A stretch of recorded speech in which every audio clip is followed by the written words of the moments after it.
Hello everyone, welcome to Scholarly. विद्यार्थी मित्रांनो, scholarship video सिरीजमध्ये तुमचं परत एकदा स्वागत. आजचा आपला विषय आहे बुद्धिमत्ता चाचणी आणि बुद्धिमत्ता चाचणीमधला घटक आहे समसंबंध.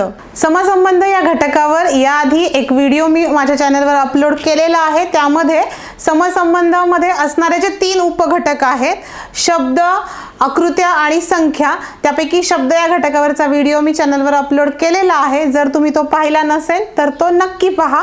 आज आपण या व्हिडिओमध्ये अभ्यास करणार आहोत पुढचा उपघटक अर्थात आकृत्या. समसंबंध या घटकामध्ये असणाऱ्या आकृत्या या उपघटकावरती आधारित उदाहरण आज आपण पाहणार आहोत. जसं याआधी पण मी सांगितलं, समसंबंध म्हणजे काय, तर पहिल्या आणि दुसऱ्या पदामध्ये जो संबंध असतो तोच संबंध तिसऱ्या आणि चौथ्या पदामध्ये असतो. तो संबंध लक्षात घेऊन आपल्याला पर्यायांमधून योग्य उत्तर शोधायचं असतं. मग विद्यार्थी मित्रांनो, हा जो दुसरा घटक आहे आकृत्या, यामध्ये तुम्हाला 3 आकृत्या प्रश्नामध्ये दिल्या जातात. पहिल्या आणि दुसऱ्या आकृतीमध्ये जो संबंध आहे तोच संबंध तिसऱ्या आणि उत्तरासाठी जी आकृती आपल्याला शोधायची आहे तिच्यामध्ये असतो. तो संबंध लक्षात घेऊन तुम्हाला ती आकृती पर्यायांमधून शोधायची असते. मग हा संबंध लक्षात घेण्यासाठी काही बाबी आपल्याला लक्षात ठेवायला लागतील. लक्षात कशा ठेवायच्या? एकतर सगळ्यात महत्त्वाची गोष्ट म्हणजे आकृत्यांचं निरीक्षण आपलं उत्तम असायला हवं. अचूक निरीक्षण केलं पाहिजे, म्हणजेच आपल्याला त्यांच्यामध्ये नेमका कोणत्या प्रकारचा संबंध आहे आकृत्यांमध्ये तो लक्षात येईल आणि उत्तर शोधणं सोपं जाईल. मग हा जो संबंध आहे तो साधारणतः आकृत्यांची रचना कशी आहे, त्यांच्यामध्ये झालेला बदल असेल, किंवा आकृत्यांची संख्या आहे, तिचा आकार आहे, प्रमाण आहे, रेखाटन आहे, किंवा दिशांमध्ये झालेला बदल असेल, इत्यादी सर्व बाबतींमध्ये आपल्याला हा संबंध शोधावा लागतो. आणि तो एकदा का लक्षात आला की आपल्याला उत्तराची आकृती आपोआप सापडते. चला तर मग आता सराव करूयात प्रत्यक्ष उदाहरणांचा. पाहूयात आकृत्या यावर आधारित काही उदाहरणे. समसंबंध यामध्ये दुसरा घटक आहे आकृत्या. या ठिकाणी आकृत्यांवरचा सराव संच पाहूयात. 6.2 प्रश्न आहे, पहिल्या पदाचा जो संबंध दुसऱ्या पदाशी आहे तसाच संबंध तिसऱ्या पदाचा चौथ्या पदाशी आहे, तर प्रश्नचिन्हाच्या जागी येणारी आकृती ओळखा. या ठिकाणी एक आपल्याला आकृत्यांची मालिका म्हटलं तरी चालेल, किंवा या ठिकाणी 3 आकृत्यावरती दिलेल्या आहेत. 3 प्रश्न आकृत्या आहेत. या ठिकाणी ही पहिली आकृती आहे, दुसरी, याप्रमाणे तिसरी आकृती आणि चौथी आपल्याला पर्यायांमधून शोधायची आहे. पर्याय पण दिलेले आहेत. पर्याय हा पहिला आहे, दुसरा, तिसरा आणि चौथा. आता जसं आपण शब्दांमध्ये संबंध शोधला होता तसा आकृत्यांमध्ये संबंध शोधता येईल आपल्याला. या ठिकाणी ही जी पहिली आकृती आहे त्यामध्ये आपल्याला काय दिसतंय, तर या ठिकाणी फक्त त्यांची दिशा बदललेली आहे. ही जी अशी आकृती दिली आहे तिची दिशा फक्त बदलून या बाजूला घेतलेली आहे. त्याचप्रमाणे ही सुद्धा आकृती. तसाच संबंध असणारी आकृती पर्यायांमध्ये कोणती आहे या तिसऱ्या आकृतीशी? तिसऱ्या आकृतीमध्ये दिसतंय आपल्याला की या बाजूला यांची आपल्याला काय दिसतात की इकडे तोंड केलेलं दिसतंय. या आकृत्यांमध्ये त्यांची दिशा जर बदलली तर कुठली आकृती यायला हवी आहे, तर या ठिकाणी पर्याय क्रमांक 2 जो आहे ही आकृती आपल्या लक्षात येते की त्याप्रमाणे होईल, म्हणून उत्तर आहे पर्याय क्रमांक 2. दुसऱ्या प्रश्नामध्ये बघूयात. प्रश्न आकृत्या दिलेल्या आहेत. ही पहिली आकृती, दुसरी, तिसरी आकृती दिलेली आहे आणि आपल्याला चौथी आकृती शोधायची आहे. पहिल्या आकृतीमध्ये आणि दुसऱ्या आकृतीमध्ये तोच संबंध दिसतो. जसं आपण पहिल्या प्रश्नामध्ये पाहिलं होतं की दिशा बदललेली आहे. या ठिकाणी बाणाचं टोक या बाजूला दिसतंय, आपल्याला ते बदलून या बाजूला केले, किंवा मिरर इमेज ज्याला आपण म्हणतो, त्याचं प्रतिबिंब थोडक्यात इथे दिसतंय. या आकृतीसाठी तशीच आकृती आपल्याला पर्यायामध्ये शोधावी लागेल. तर बदल कुठे होणार आहे? फक्त तुम्हाला हे जे बाणाचं टोक दिसतंय त्याची दिशा बदलेल, ती बदलून ह्या बाजूला ज्यावेळेस बाणाचं टोक येईल तशी आकृती आपल्याला शोधावी लागेल.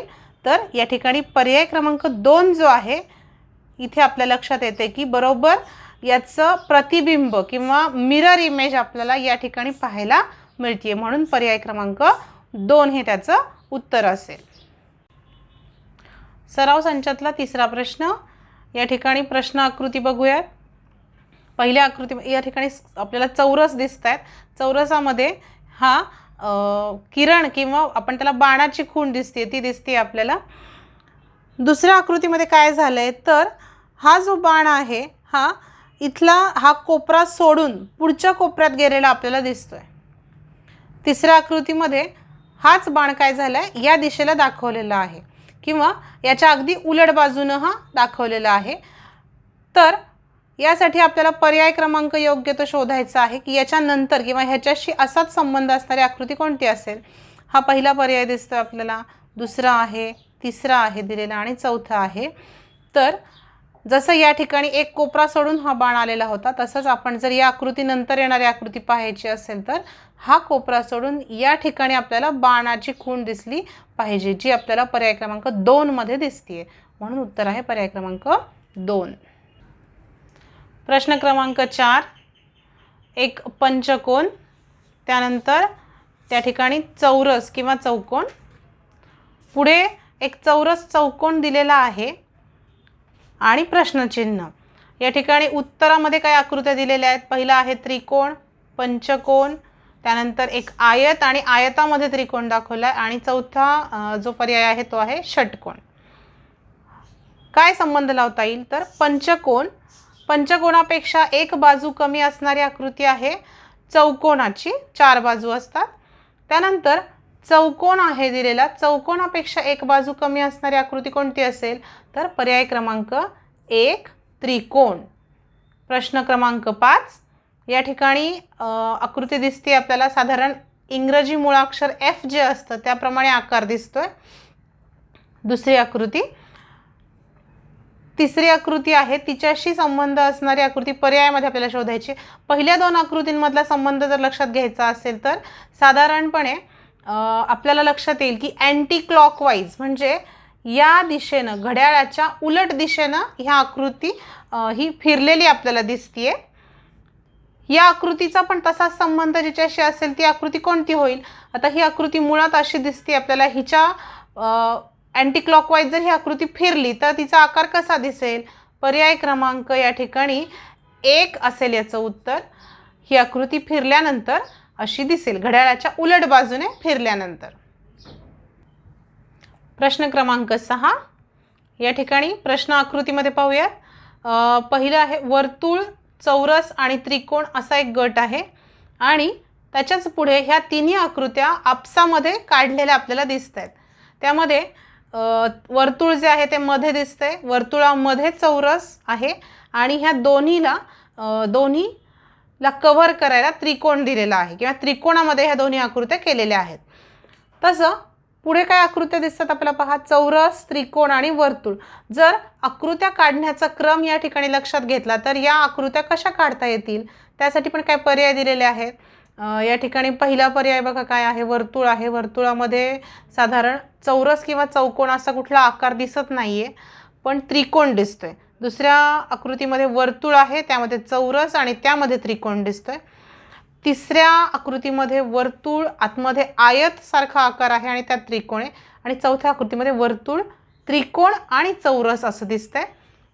या ठिकाणी पहिल्या आकृतींचा संबंध लक्षात घेतला तर ही आकृती कशी काढू आपण.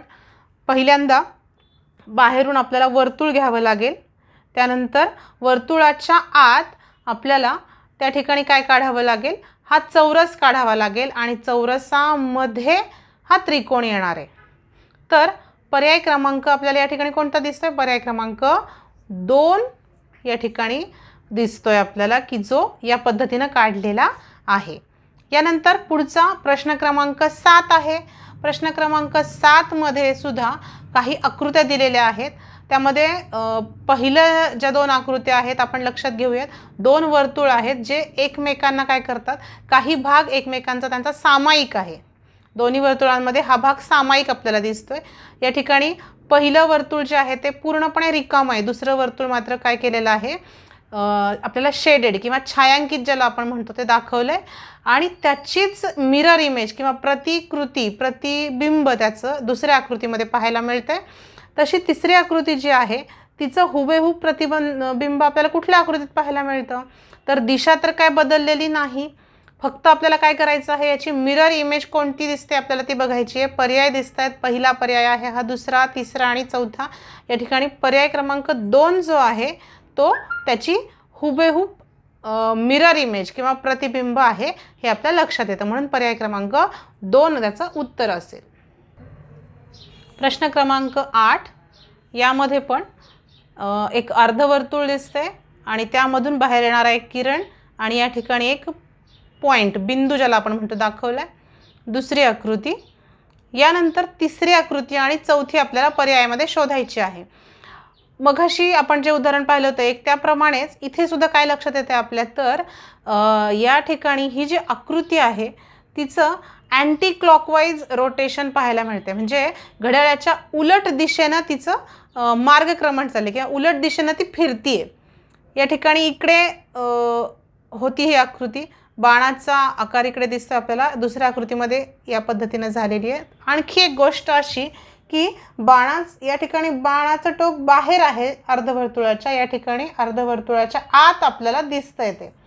आता ही तिसरी आकृतीनंतर येणारी चौथी आकृती खालीलपैकी कोणती असावी? या आकृत्या दिल्या त्यापैकी पहिली आकृती जिथे 2 बाणाची टोकं आहेत, ही दुसरी आकृती, ही तिसरी आकृती आणि चौथी आकृती या ठिकाणी आहे. तिसरी आणि चौथी आकृतीमध्ये फक्त एक छोटासा फरक आपल्याला दिसतोय, इकडे बाणाचं टोक आत आहे आणि इथे बाहेर आहे. पहिल्या 2 आकृत्यांचा संबंध लक्षात घेता तिसरी आकृती जी आहे ती बरोबर या ठिकाणी काय होते, उत्तरासाठी योग्य ठरेल. तिसऱ्या आकृतीनंतर पर्याय क्रमांक हा 3 जो आहे हा इथे बरोबर बसेल. त्यानंतर प्रश्न क्रमांक 9 आहे, झेड मुळाक्षर जे आहे त्याप्रमाणे आकार दिसतोय आपल्याला, त्याची प्रतिकृती किंवा प्रतिबिंब, थोडक्यात प्रतिकृती नाही म्हणता येणार, प्रतिबिंब जे आहे मिरर इमेज ही समोर दिसतीये. त्यानंतर प्रश्नचिन्ह आहे आणि त्याच्या पुढे एन हे मुळाक्षर दाखवलेलं आहे. आता आपल्याला जसं या ठिकाणी झेड ह्या अक्षराचं उलटी आपल्याला काय दिसते, इथे प्रतिबिंब दिसते किंवा याचं प्रतिबिंब जे आहे ते झेड अक्षर आहे, तसं कोणत्या आकृतीचं प्रतिबिंब एन हे अक्षर आपल्याला दिसेल? पर्याय दिलेत पहा, उलटा झेड आहे, एन आहे, उलटा एन आहे आणि सरळ झेड आहे. तर आरशामध्ये साधारण दिशा बदलते किंवा उलट दिशा दाखवली जाते, म्हणून एन ह्या अक्षराचं मॅच किंवा योग्य पर्याय या ठिकाणी कुठला असेल, तर पर्याय क्रमांक 3 हा या ठिकाणी योग्य उत्तर ठरेल. त्यानंतर प्रश्न क्रमांक 10 ही आकृती दिलेली आहे, 2 अर्धवर्तुळ दिसत आहेत, फक्त त्यांची आउटलाईन दिलेली आहे या ठिकाणी याप्रमाणे. तसे यांची काय आकृती तयार होईल आपल्याला शोधायचं आहे. मग आता या ठिकाणी काय झाले, पहिली जी आकृती आहे हा खालचा अर्ध गोल जो आहे किंवा अर्धवर्तुळ जे आहे ते वरती गेलेलं आहे आणि मग अशा प्रकारची आकृती आपल्याला तयार झालेली दिसते. त्याचप्रमाणे हा खालचा जो अर्धा भाग आहे चौकोनाचा आयताचा, तो जर वर गेला तर कशा प्रकारे आकृती दिसेल, तर ती या प्रकारे आपल्याला दिसेल. पर्याय क्रमांक 4. विद्यार्थी मित्रांनो, आकृत्या या घटकावर आधारित उदाहरणं आपण आत्ता पाहिली. थोड्याशा सरावानं ही आणखी सोपी जातील, तर सराव करत राहा आणि तुम्हाला आमचा आजचा हा व्हिडिओ कसा वाटला हे मात्र सांगायला विसरू नका. असेच नवनवीन व्हिडिओज पाहत राहण्यासाठी आजच सबस्क्राईब करा स्कॉलरली एनहान्स द लर्निंग या चॅनलला, कारण स्कॉलरली सोबत अभ्यास म्हणजे यश मिळेल हमखास.